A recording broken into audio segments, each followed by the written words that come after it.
नमस्कार मित्रांनो. मुख्यमंत्री माझी लाडकी बहीण या योजनेमध्ये अंमलबजावणीमध्ये नवीन सुधारणा करण्यात आली आहे. आपण पाहू शकता दिनांक 12 जुलै 2024 चा हा आदेश आहे. म्हणजे आत्ताचा आदेश आहे. यामध्ये नवीन सुधारणा झालेली आहे. यामध्ये नवीन सुधारणा अशा प्रकारे आहे, की सदर योजनेसाठी कुटुंबाची व्याख्या. यामध्ये कुटुंबाचा अर्थ पत्नी व त्यांच्या अविवाहित मुली या दोन्ही ग्राह्य धरले जातील. ज्यांचे वय 21 च्या पुढे आहे, ज्यांचे वय 21 पूर्ण आहे त्यांना ते मुलींसाठी लाभ मिळणार आहे. त्यानंतर नवविवाहित महिलेच्या बाबतीत म्हणजे ज्यांचे नवीन लग्न झाले आहे, त्यांचे नाव रेशन कार्डवर लगेच लावणे शक्य होत नाही आता. आता पाहू शकता कचेरीमध्ये किंवा इतर सर्व सरकारी कामांमध्ये खूप सारी गर्दी आहे. त्यामुळे नवीन विवाहित झालेल्या महिलेस रेशन कार्डवर त्याचे नाव लावणे लगेच शक्य होत नाही. त्यामुळे विवाह नोंदणी प्रमाणपत्र असलेल्या नवविवाहित महिलेच्या पतीचे रेशन कार्ड हे उत्पन्नाचा दाखला म्हणून ग्राह्य धरण्यात यावा, असा यांचा नवीन जी-आर आहे. याचा अर्थ असा होतो, की ज्या ठिकाणी तुम्हाला उत्पन्नाचा दाखला मागितला आहे, त्या रेशन कार्डवर महिलेचे नाव नसेल, तरीही त्या ठिकाणी तुमचा उत्पन्नाचा दाखलाच्या जागेवरती तुमचे नवीन जे जुने रेशन कार्ड आहे, जे पतीचे आहे, ते अपलोड करण्यात यावे. त्यानंतर 3 नंबर आहे परराज्यात जन्म झालेल्या व ती सध्या महाराष्ट्रात वास्तव्यात असेल, त्या महिलेने महाराष्ट्रातील अधिवास असणाऱ्या पुरुषासोबत विवाह केला असेल, तर ते पतीच्या जन्म दाखला किंवा म्हणजे पतीच्या दाखल्यावरती 15 वर्षाचं काहीही मतदान कार्ड असेल, शाळा सोडलेला दाखला असेल किंवा इतर काहीही असेल, त्यांना हे ग्राह्य धरलं जाणार आहे. त्यानंतर 4 नंबर आहे सदर योजनेचा लाभ घेण्यासाठी पोस्टातील बँक खाते ग्राह्य करण्यात यावे. म्हणजे याचा अर्थ की तुमचे नॅशनलाइज बँक कोणतीही चालेल किंवा पोस्टातील बँक खाते जास्त करून ते ग्राह्य धरतील. शासन हे जास्तीत जास्त लाभ हा सर्व ठिकाणचा लाभ किंवा शासकीय सर्व योजनांचा लाभ हे पोस्टातील बँक खात्यामध्ये देते. त्यामुळे पोस्टामध्ये जर शक्य असेल तर पोस्टामध्ये आपले खाते खोलून घ्यावे. त्यानंतर 5 नंबर आहे की योजनेच्या ऑफलाईन अर्जावरील लाभार्थीच्या महिलेच्या फोटोचा फोटो काढून तो ऑनलाईन अर्ज दाखल करण्यासाठी ग्राह्य धरण्यात यावे.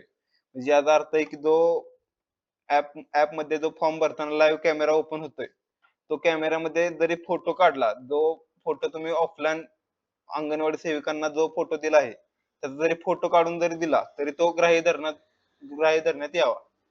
त्यानंतर 6 नंबर आहे की सदर योजनेअंतर्गत नागरी व ग्रामीण भागातील बालवाडी सेविका, अंगणवाडी सेविका यांचे समूह म्हणजे तुमच्या ज्या भागात अंगणवाडी सेविका असतील किंवा बालवाडी सेविका असतील, यांचे समूह, आशा सेविका, सेतू सुविधा केंद्र. आता यामध्ये आशा सेविका महत्व आहे त्यांच्यासाठी. त्यानंतर सेतू सुविधा केंद्र व आपले सरकार सेवा केंद्र यांना पात्र महिलांचे अर्ज भरून घेण्यासाठी प्राधिकृत करण्यात येत आहे. यामध्ये सेतू सुविधा केंद्र व आपले सरकार सेवा केंद्र यांना आतापर्यंत अद्याप लिंक अशी कोणतीही आलेली नाही. त्यामुळे आता अंगणवाडी सेविका व आशा सेविका यांच्याकडे तुम्ही अर्ज जरी ऑफलाईन पद्धतीने दिले तरी चालू शकतं. त्यानंतर 7 नंबरचा आहे केंद्र शासनाने विविध शासकीय योजनांचे लाभ पी-एफ-एम-एस-डी-बी-टी प्रणालीद्वारे देण्याची प्रक्रिया करण्यात केली आहे. याचा अर्थ तुम्ही जर पीएम किसानची किंवा पोस्टाची कोणतीही पेन्शन किंवा मनरेगाची किंवा कोणतीही तुमची जुनी जुनी पेन्शन असेल, तरी हा तुम्ही फॉर्म भरू शकता. जो त्या पेन्शनचे ज्या खात्यात तुमचे पैसे येत आहेत, त्याच खात्यात तुमचे हेही पैसे टाकले जातील. यामध्ये तुमचे पीएम किसानचे किंवा दुसरे कोणतेही शासकीय पेन्शन चालू असेल महिलेस, तरीही तुम्ही हा फॉर्म भरू शकता. जे लाभार्थी मुख्यमंत्री माझी लाडकी बहीण या योजनेच्या अटी शर्तीनुसार पात्र ठरतील, त्यांचा डाटा हा माहिती तंत्रज्ञान विभागाकडून प्राप्त झाल्यानंतर त्यांना के-वाय-सी व आधार ऑथेंटिकेशन यापूर्वी झालेले असल्याचे सदर लाभार्थ्यांनी केवळ ऑफलाईन अर्ज घेऊन मुख्यमंत्री माझी लाडकी बहीण या योजनेत थेट लाभ त्यांना देण्यात यावा, असं त्यांच्या माहितीनुसार कळवण्यात आलं आहे. हे करीत असताना पात्र लाभार्थी महिलांकडून सदर योजनेचा अर्ज पण भरून भरून कर योजनेचा अर्ज भरून घेण्यात यावा. याचा अर्थ असा आहे की जरी तुम्हाला पीएम किसान किंवा इतर कोणतीही पेन्शन येत असेल, तरी तुमचा अर्ज भरण्यात यावा. म्हणजे अशा सेविका तुमचा अर्ज भरून घेतील.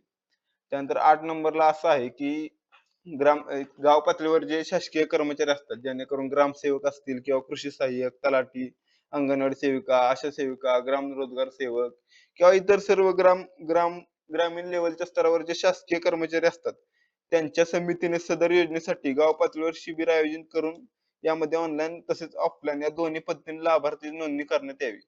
ऑफलाईन ऑफलाईन अर्ज हा ते ॲप किंवा पोर्टलवर द्वारे भरून घेतील. यामध्ये तुम्ही पाहू शकता हे बाकीच्या सर्व तुमच्या अटी व शर्तीनुसार तुमच्या सर्व समितीमार्फत म्हणजे ग्रामस्तरीय समितीमार्फत लाभार्थी महिलांच्या यादीचे प्रत्येक शनिवारी आवश्यकतेनुसार गाव तावडीवर वाचन करण्यात यावे. तसेच इतर सर्व सर्व अटी व शर्ती मान्य करून येणाऱ्या 2 महिन्यात म्हणजे 31 ऑगस्ट पर्यंत सर्व माहिती हा शासनाला डाटा आपला पोहोचवण्यात यावा. यासाठी हे सर्व नवीन जी-आर काढलेला आहे. यामध्ये सदर शासन निर्णय रोजच्या 11:07 ला म्हणजे काल जो बैठक झाला मंत्रिमंडळाच्या बैठकीत घेतलेल्या निर्णयानुसार निर्मित करण्यात येत आहे.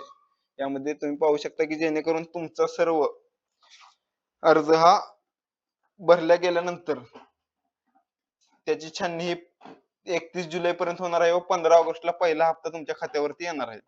यामध्ये 12वा ही अर्ज पाहू शकता की तुम्ही नागरी ग्रामीण भागातील बालवाडी सेविका, अंगणवाडी सेविका यांचे समूह, संघटन किंवा अशा सेविका यांच्यामार्फे तुम्ही अर्ज सादर केल्यास ग्रामसेवक आपले सरकार केंद्र यांना लाभार्थ्याची अंतिम यादी प्रसिद्ध झाल्यावर एकूण पात्र लाभार्थ्याचे अर्ज सादर केल्याप्रमाणे आणि सदर ऑनलाईन ऍप पोर्टलवर यशस्वी पात्र लाभार्थी नोंद झाल्यानंतर ₹50 प्रति याप्रमाणे प्रोत्साहन भत्ता देणार आहे. त्यामुळे तुमचा हा फॉर्म हा निव्वळ निःशुल्क असणार आहे. तुम्ही कोणत्याही अंगणवाडी सेविकांना किंवा इतर कोणत्याही ठिकाणी तुमचा एकही रुपया शासकीय कामामध्ये देण्यात येऊ नये. याबाबतची माहिती सदर शासनाने दिली आहे. तसंच नवीन जी-आर जर पुन्हा एकदा आला तर आम्ही तुम्हाला लवकरात लवकर माहिती देण्याचा प्रयत्न करू. धन्यवाद.